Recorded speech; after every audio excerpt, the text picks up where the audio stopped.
तीन ओवैसी साहब को भी मैंने सुना, छपरौली का उनका भाषण, मेरी जिसको कहते हैं मेरी आत्मा प्रसन्न हो गई, मेरा रोआ रोआ जो है प्रफुल्लित हो गया, बहुत खुश हुआ हूं। बहुत बढ़िया बात बोली, बहुत बढ़िया बात बोली, बहुत बढ़िया बोली। ओवैसी साहब ने बोला सुरक्षा अगर जनता को मिलेगी तो मुझको भी मिलेगी। और एक जमाने में मैं आप लोगों से बता रहा हूं कसम खा के, मैं सन 2013 के बाद से केबल टीवी से मेरा कोई मतलब नहीं है, लेकिन मेरे बेटे, बड़े वाले बेटे मेरे केबल टीवी का पूरा संचालन कर रहे थे। और देश भर की केबल ऑपरेटर्स एसोसिएशन मुझसे कहती थी अनिल भाई आप आइए, ये करिए, वो करिए, ऐसा करिए, वैसा करिए। अब केबल टीवी से मेरे पास कोई कमाई, मेरे बच्चे मुझको कुछ देते थे नहीं भाई, बंटवारा हमने कर दिया, बच्चों ने अपना सब कुछ, मैंने जीवन भर में भी जो कुछ भी किया सब उन्होंने ले लिया। तो मैं देश भर की केबल ऑपरेटर्स एसोसिएशन से ये कहता था कि देखो भाई, मैं फ्लाइट से मुंबई जाना है, दिल्ली जाना है, यहां जाना है, कलकत्ता जाना है, पटना जाना है, बेंगलोर जाना है, या भोपाल आना है, इंदौर आना है, कहीं मुझे जाना है, आना है, तो उसके खर्चे, उसके आय व्यय, उसका जो भी व्यवस्था है वो आपको करानी पड़ेगी। क्योंकि मेरे बच्चों ने, मैंने बच्चों के लिए ही बनाया था, बच्चों ने ले लिया, मुझे कोई आपत्ति नहीं, कोई परेशानी नहीं है, मैं ठीक हूं। मैंने फिर से एक नया गड्ढा खोदा, एक नया कुआं खोदा, पानी निकाल के फिर पीने लगा, मिट्टी को हाथ लगाया, फिर सोना हो गई। आदरणीय माननीय सर डॉक्टर हुज सर मेरे साथ हो गए, आप सब मेरे साथ हो गए 2013 के बाद से। दिसंबर 2013 से मैंने लखनऊ के अन्ना का, भाई सोशल मीडिया ने ही मुझे एहसास कराया कि मेरे इतने सारे सत्याग्रह हैं, इतने कर्म आपने किए उपाध्याय जी, आप तो अपने बारे में कुछ बताते नहीं, आपके पास कोई उपाधि नहीं है। तो हमने अपने आप को स्वयं ही लोगों ने, आप तो लखनऊ के अन्ना हैं, आप तो देश के अन्ना हैं, आप तो अन्ना हजारे से भी अच्छे हैं, और अन्ना हरदम चौकन्ना। तो मैंने कहा हाँ अन्ना तो हूं, मैं बड़ा भाई हूं, अपने परिवार का सबसे बड़ा बेटा हूं, अपनी छोटी बहन का, अपने छोटे भाई का बड़ा भाई तो हुई हूं, आप सबका भी बड़ा भाई बन जाता हूं, पूरी दुनिया का बड़ा भाई हूं। तो उस समय में दुष्यंत कनौजिया, सुरजीत भाई, दिल्ली की कॉफ, दिल्ली के समस्त केबल ऑपरेटर, बहुत बड़ी संख्या में लखनऊ के केबल ऑपरेटर सबसे कहता था कि देखो भाई, मेरा सिस्टम सीधा सा है कि आप सबको मेरी व्यवस्था बनानी पड़ेगी, और बाकी मैं पूरे देश के लिए लड़ जाऊंगा। जब पूरे देश के केबल ऑपरेटर्स का भला होगा तो मेरे बच्चों का भी भला हो जाएगा। मेरे बच्चे केबल टीवी का बिजनेस कर रहे हैं ना, तो जब मैं किसी एक केबल ऑपरेटर का भला करूंगा तो सबका भला हो जाएगा। असउद्दीन ओवैसी ने भी वही बात कह दी। जब देश की समस्त जनता का भला होगा, जब देश की समस्त जनता को सुरक्षा मिलेगी, उत्तर प्रदेश की समस्त जनता को योगी जी जब सुरक्षा देंगे तो मुझे भी मिल जाएगी। अगर उत्तर प्रदेश की सारी जनता सुरक्षित है तो योगी जी पर भी गोली चलाने, क्या नाम है, ओवैसी पर भी गोली चलाने वाला कोई नहीं होगा। योगी जी माफ करिएगा, मुझे माफी चाहता हूं, ठीक है भाई। योगी जी तो मुख्यमंत्री हैं, ब्लैक कैट कमांडो से घिरे हुए, तो Z+ सुरक्षा लेने से इनकार करके असउद्दीन ओवैसी ने अपने आप को उत्तर प्रदेश के आवाम के बराबर लाकर खड़ा कर दिया। उत्तर प्रदेश का आवाम, हिंदू मुस्लिम सिख ईसाई नहीं, उत्तर प्रदेश का वो आवाम जो साधारण आवाम है, उसके बराबर ला करके असउद्दीन ओवैसी ने अपने आप को खड़ा कर दिया। यही तो मेरा भी स्टाइल है, यही तो मैं लगातार बोलता चला रहा था। मैं कहता नहीं था कि अगर मैं पूरे देश के केबल ऑपरेटर्स का भला करूंगा तो मेरे बच्चों का भी भला हो जाएगा। मैं तो कर नहीं रहा हूं केबल टीवी का बिजनेस, मेरे बच्चे कर रहे हैं। ये बात मुझे सबसे बड़ी। और दूसरी, मौत का वक्त मुकर्रर है, मौत सबकी एक निश्चित वक्त पर ही आनी है। इसका तो मैं जिंदा उदाहरण हूं। लखनऊ के समस्त केबल ऑपरेटर्स से 13 दिसंबर 2007 का, 14 दिसंबर 2007 का अखबार, लखनऊ के समस्त अखबार, हिंदुस्तान, दैनिक जागरण, इंग्लिश हिंदी वाले, सबकी जो है नेट पर आप डेट डालिए, 13-14 दिसंबर 2007, 13-14 दिसंबर 2007, 15 दिसंबर 2007, आप सब लोग खुद देख लीजिए कि मुझ पर प्राणघातक हमला हुआ था, मर चुका था। इंस्पेक्टर बाजार खाला VN सिंह ने अगर मेरी नब्ज ना देखी होगी, उसकी खबर भी मैं कई बार, नब्ज मिल गई थोड़ी सी, वेंटिलेटर मुझको मिल गया तो मैं जिंदा बच गया। तो जो मौत मेरी जब मुकर्रर होगी तब आएगी, हमें भय नहीं लगता। फिर मैंने कई बार आप लोगों से बताया कि मुझको एक गनर मिल गया था, मेवालाल जी।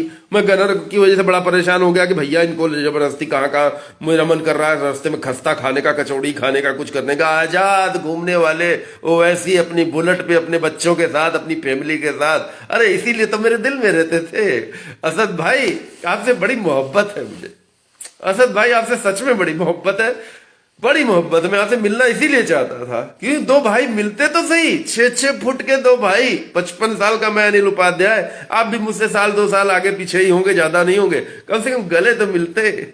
हम लोग स्त्री पुरुष मिलते तो एक दूसरे की पप्पी लेते, हम लोग तो कम से कम गले मिले, आत्मा से आत्मा मिले, दिल से दिल तो मिलते, अच्छा लगता। यही मैंने शौकत अली भाई के लिए एक बार लाइव में कहा था। शौकत भैया भैया नेताजी लोग हैं, नेतागिरी है, बड़ी बड़ी नेतागिरी है।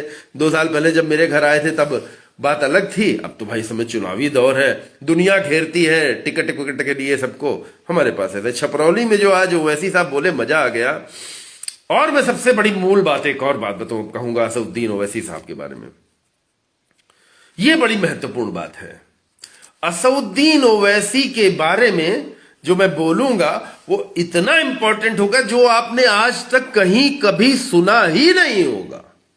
किसी न्यूज चैनल ने, किसी प्रिंट मीडिया ने, किसी AIMIM पार्टी के कार्यकर्ता ने, पदाधिकारी ने, प्रदेश अध्यक्ष ने, फलाने ढिमाके हैदराबाद वाले ने, या किसी मस्जिद के मौलवी ने, या किसी ने ये बात नहीं कही होगी। जो बात मैं बोलूंगा असदुद्दीन ओवैसी के बारे में पर्सनली सबसे खास बात होगी। एक बात तो आप लोग याद दिला दो कि देखो, ओवैसी साहब मुस्लिम है, लेकिन मैंने बहुत पहले कहा था कि ओवैसी साहब की फैमिली बड़ी अच्छी है। वो आदरणीय भाभी जी अपने पति के अंदर क्या देखती हैं? चरित्र किसका देखेंगे आप? चाहे हिंदू, मुस्लिम, सिख, ईसाई कोई भी है, राम का ही चरित्र, पुरुषोत्तम चरित्र तो आप देखेंगे ना।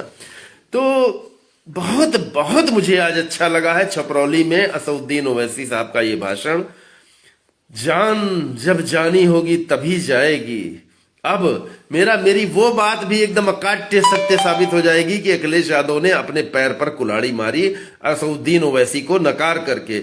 अखिलेश यादव ने प्रियंका गांधी से तो बड़े प्यार से, मतलब बस के अंदर थे अखिलेश यादव, बस के अंदर प्रियंका गांधी का काफिला सामने से आया, अखिलेश यादव बस के अंदर से अपने स्टेज नुमा चीज से ऊपर आए, आके प्रियंका गांधी से बड़े प्यार से आदाब किया, प्रियंका गांधी ने उनसे बड़े प्यार से आदाब किया। मतलब प्रियंका गांधी और अखिलेश यादव के बीच में आदाब का आदान प्रदान बड़ा अच्छा हो गया। तो असदुद्दीन ओवैसी में क्या कांटे लगे थे? टीपू भैया बुरा ना मानना, हम ऐसे ही बोलते हैं थोड़ा। टीपू भैया आपको बुरा लगे मान जाना, कोई फर्क नहीं पड़ता, क्योंकि यहाँ याचक थोड़ी भैया पद दे दो, भैया टिकट दे दो, भैया तुमसे जो है एक ट्रांसफर कराना है। ये आदमी बिंदास जिंदा अकेला चलने वाला, सड़क के किनारे रेहड़ी भी लगा लेगा, भिक्षुक बन के भीख भी मान लेगा, लेकिन याचक नहीं बनेगा। भिक्षुक बन के अपने कभी कभी दिक्कत हुई तो अपने एक वक्त के भोजन के लिए, भाई मुझको कुछ खाने के लिए नहीं है, भोजन दे दीजिए, थोड़ा सा जीवित रहना चाहता हूं इस धरती पर। टक्कर न लेना मुझसे, सन्यास में भी कोई सन्यासी महोदय, माननीय सन्यासी महोदय, संत महोदय, टक्कर न लेना, क्योंकि जान हथेली पर चल के रख के चलने वाले अनिल उपाध्याय को केवल वही जानता है जिसने मेरा बीता हुआ 40 साल देखा है। आप सबसे एक रिक्वेस्ट है मेरे इस लाइव को इतना शेयर कर दीजिए, इतना शेयर कर दीजिए कि ओवैसी साहब तो जरूर सुन लेना, उनकी फैमिली भी सुन ले, अकबरुद्दीन भाई भी सुन ले, ढेर सारे कार्यकर्ता सुन ले, आप सब लोग सुन लीजिए। बस एक ईमान की बात बोल रहा हूं, दिल की बात बोल रहा हूं, दिल से बोलने वाला बंदा हूं, भारत देश का नागरिक हूं, धरती पर जन्म ले लिया। 3 बार मुझे मारने के प्रयास हुए, तीसरी बार तो ऊपर वाले ने बचा लिया। ऊपर वाले के दरवाजे पे 4-5 दिन तक बैठा रहा कि अंदर ले लो, एंट्री ले लो, मेरे मालिक ले लो मुझे अपने पास। मालिक ने नहीं लिया कि जा बेटा अभी तुझे तो दुनिया में बहुत काम करने हैं, तो हम वापिस आ गए। तो अभी असदुद्दीन ओवैसी के बारे में मुझे एक ऐसी बात बोलनी है जो आज तक किसी ने न बोली होगी, न किसी की दिमाग में वो बात कल्पना में भी आई होगी। और उस बात को सुनेंगे तो आपका दिल गदगद न हो जाए, आपको एक ऐसा एक रूहानी एहसास ना हो तो कहिएगा।